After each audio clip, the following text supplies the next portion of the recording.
না, আমি এই বিয়ে কিছুতেই করতে পারবো না। মেয়েটাকে না দেখে আমি কি করে বিয়ে করব? আমারও তো পছন্দের ব্যাপার স্যাপার আছে নাকি? মা বলল, তা আছে, কিন্তু মেয়েটি কোনো পুরুষের সাথে দেখা করতে পারবে না, সেটা বলে দিয়েছে। আর মেয়েটাকে তো আমি দেখেছি, ওকে আমার বেশ পছন্দ হয়েছে। তোর সাথে ওকে খুব মানাবে। আমি বললাম, কিন্তু আম্মু, মেয়েটির সাথে আমি কি করে চলবো বলো? মেয়েটি এখনো আদি যুগে পড়ে আছে। মেয়েটার মাঝে আমি আধুনিকতার কিছুই দেখতে পাচ্ছি না। আব্বু বলল, তোর কিছুই দেখা লাগবে না। আমি আর তোর আম্মু বলেছি তোর সাথে ওই মেয়েটারই বিয়ে হবে। রুমে প্রবেশ করেই কথাটা বলল আব্বু। আমি বললাম, কিন্তু আব্বু। কোনো কিন্তু নয়। যেখানে তোর আম্মু মেয়েটাকে দেখে পছন্দ করেছে, সেখানে তো তোর কোনো কথাই থাকতে পারে না। আচ্ছা, তোর আম্মুর উপর কি তোর বিশ্বাস নেই? আমি বললাম, আব্বু তুমি কি যে বলো না, আম্মুর উপর আমার অগাধ বিশ্বাস আছে। আর আমি তো তোমাদের বিশ্বাসের উপর চলে এই পর্যন্ত এসেছি। তাহলে আর কি, এই বিশ্বাসটাও রাখ যে তোর আম্মু তোর ভালোর জন্যই মেয়েটাকে পছন্দ করেছে। আচ্ছা আব্বু আম্মু, তোমরা যেটা ভালো মনে করো সেটাই করো। মা বলল, বাবা তুই কি আমাদের উপর অসন্তুষ্ট হয়ে কথাটা বলেছিস? আম্মু তুমি যে কি বলো না, আমি কেন তোমাদের উপর অসন্তুষ্ট হব বলো? আমি জানি আমাদের ছেলে কখনো আমাদের উপর অসন্তুষ্ট হবে না। আচ্ছা তাহলে আর কি, আমরা আগামীকাল মেয়েদের বাড়িতে গিয়ে তোদের বিয়ের ব্যাপারে কথা বলে আসব। জবাবে আমি কিছু না বলে চুপ থাকলাম। তারপর আম্মু আব্বু আমার রুম থেকে বাহির হয়ে গেল। মাথায় কিছুই নিতে পারছি না, তাই বিছানায় গা এলিয়ে দিলাম। কি আর বলবো আপনাদের, এমন একটা মেয়ের সাথে আমার বিয়ে ঠিক হয়েছে।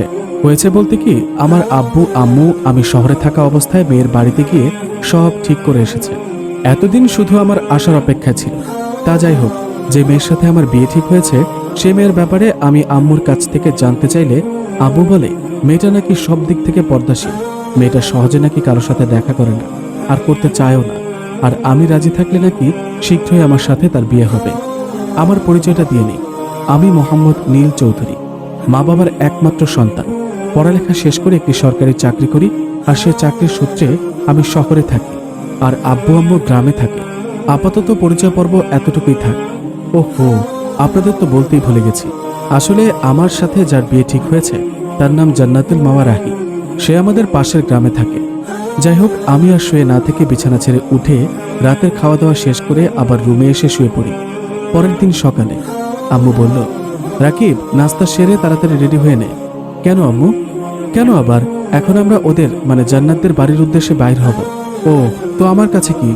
তোর কাছে কি মানে? তুই না গেলে কেমন হবে বল? আচ্ছা ঠিক আছে, তোমরা রেডি হয়ে নাও। তারপর নাস্তা শেষ করে আমি রেডি হয়ে নিলাম।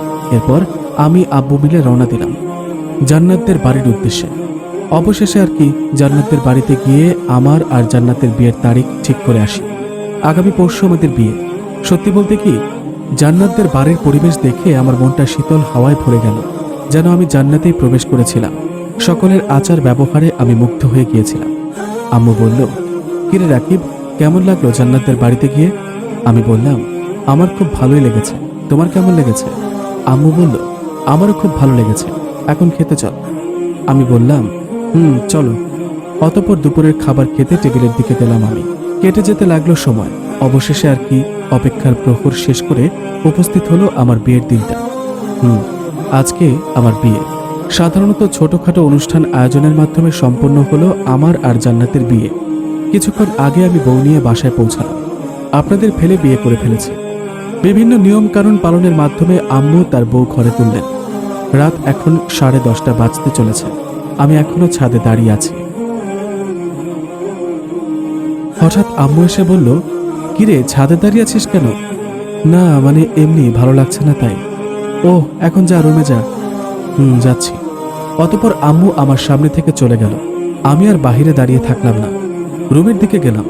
মাথাটা ভীষণ ব্যথা করছে, তাই রুমে ঢুকে দরজা লাগিয়ে দিয়ে সোফায় গিয়ে বসলাম।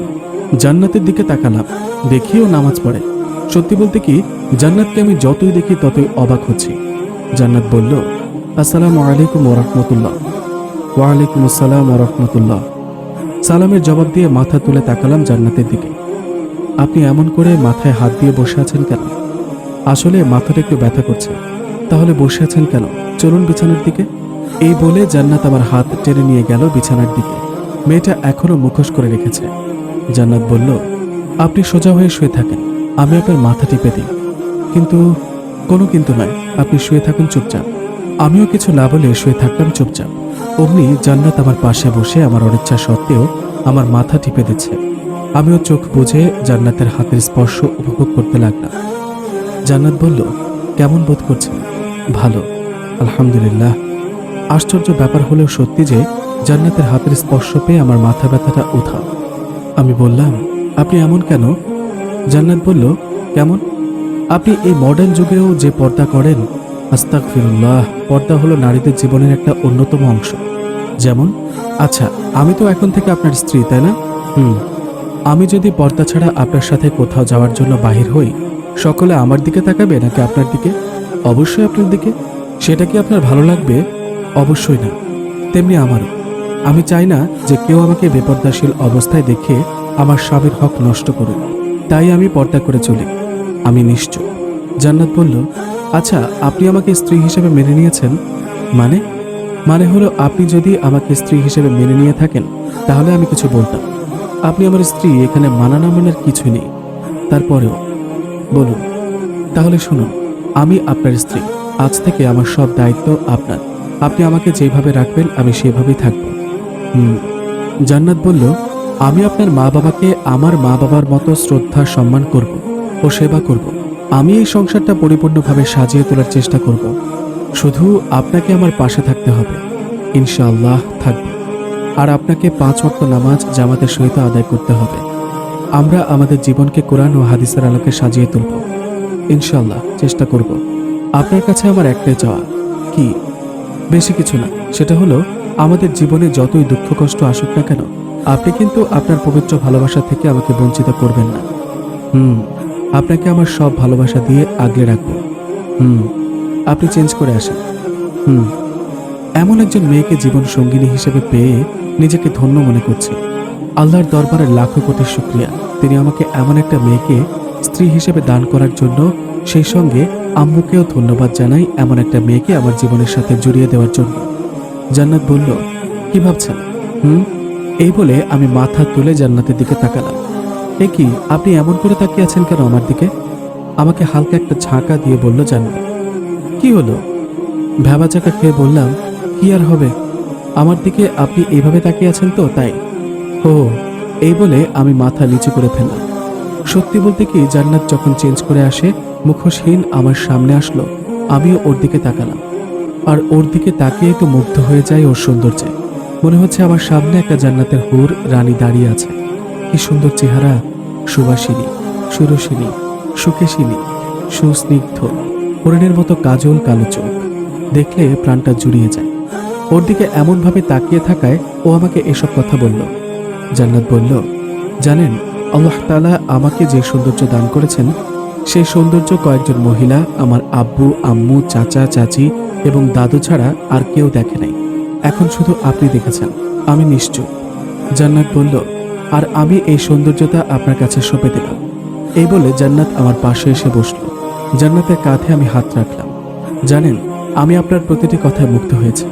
আমি কথা দিলাম, আপনার জীবনের প্রতিটা মুহূর্তে আপনি আমাকে আপনার পাশে পাবেন, যদি আল্লাহ তাআলা আমাকে সেই সৌভাগ্যতা দান করেন। জান্নাত আমার বুকে মাথা রাখলো। আমি ওর কপালে একটা চুমু খেয়ে ওকে জড়িয়ে ধরলাম। আই উইশ আমার লাইফে যেন এরকম একটা মেয়ে আসে, যাকে আমি আমার সব ভালোবাসা দিয়ে আগলে রাখবো, সবসময় পর্দা অবস্থায় রাখবো, ইনশাআল্লাহ। তারপর দুজন মিলে 2 রাকাত নফল নামাজ আদায় করলাম। দুজনেই আল্লাহর কাছে দোয়া করলাম। তারপর জান্নাতকে বিছানায় শুয়ে দিলাম। আস্তে আস্তে তার ঠোঁটের কাছে আমার ঠোঁট নিয়ে গেলাম। জান্নাতের গরম শ্বাস আমার মুখে এসে পড়ছে। তার ঠোঁটগুলো হালকা করে কাঁপছে, যা আমাকে আরো পাগল করে দিচ্ছে। একটু পর জান্নাতের ঠোঁট আর আমার ঠোঁট এক করে দিলাম। দুজনেই হারিয়ে গেলাম ভালোবাসার সাগরে। পরের দিন সকালে জান্নাত বলল, এই ওঠো, নামাজ পড়তে যাও। আর একটু ঘুমাতে দাও না।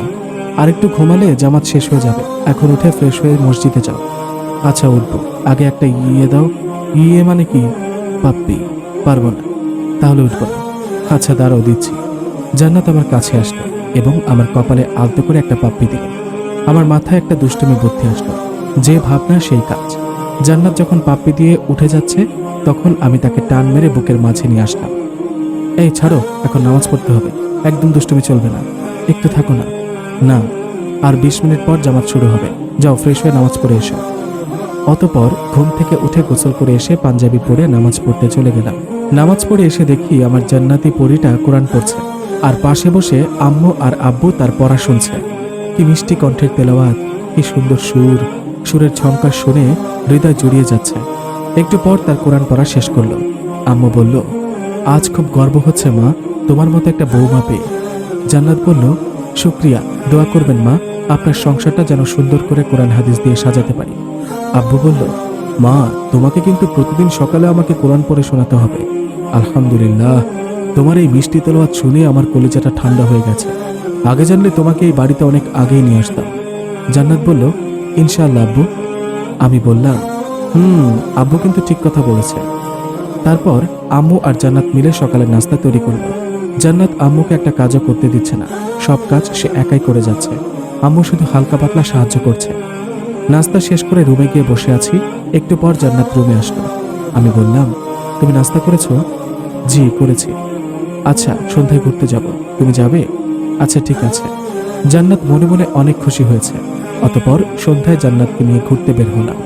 জান্নাত কালো একটা বোরকা পরেছে, সারা শরীর বোরকা দিয়ে ঢেকে ফেলেছে।